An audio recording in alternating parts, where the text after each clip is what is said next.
Why would they mow down all these people? You can't let everyone in. So they killed them? Dead people don't get infected. It's kind of shitty. The Last of Us really has been a story of contrast. It's some pretty dark themes, but they're juxtaposed against an aesthetic that we find very beautiful. That contrast is visual, but it's also in the environment. The world we decided was actually its own character. What happens 20 years after the fall of man when no one's taking care of anything? There's something really pretty about nature reclaiming its domain once we are gone.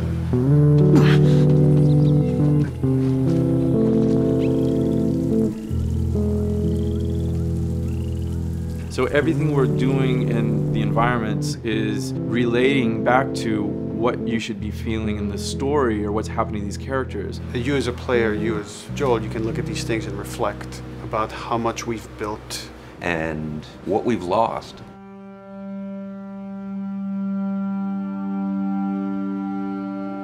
You get to see hints of civilization that used to be.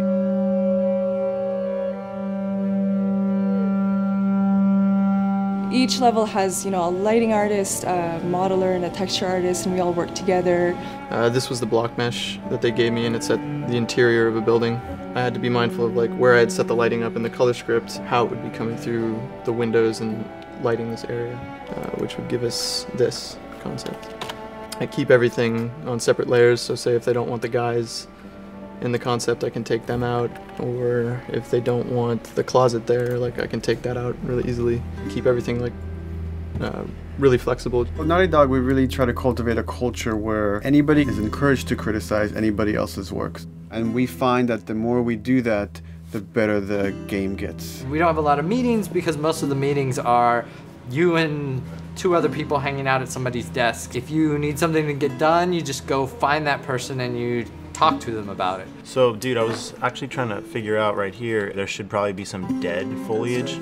It might be cool to see some of the dead stuff around the edges of the green or even spilling out into the street. Maybe what we do is, in some of these areas, we use it as a transition from the actual concrete up to the side of the building. So they're almost sitting on top of a bed of dead foliage, that really rich kind of orangey brown color. Sienna or something would be nice. Something real cheddary. That's how you know you're done. The end product often ends up being stronger because that bouncing back off somebody else gives you a result that maybe you wouldn't have even thought of in the first place.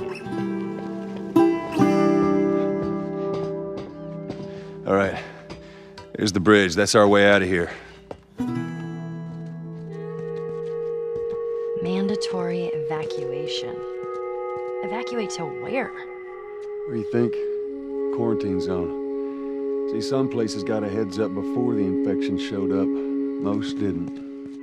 We consciously take in consideration lighting in the beginning. I've never ever focused so much on lighting and how much sensitivity there is to that here. Did you talk to the character artist about her hand? So her face is getting a lot of speck, but then her arm is just bone dry. You think something we can tweak in shader? We'll have to send back to character team Michael to take a look. I can play with the lights and see if that's creates more speck. Yeah. So all the characters cast soft shadows onto the environment. Even when there is no direct sunlight or no direct light sources, we still have nice fuzzy shadows. Damn, that's quite a drop. If you shine a light on a red wall, it will bounce the red lighting on the whole environment, making it red. Everything should have a bounce lighting, otherwise the world is gonna feel dry and unrealistic.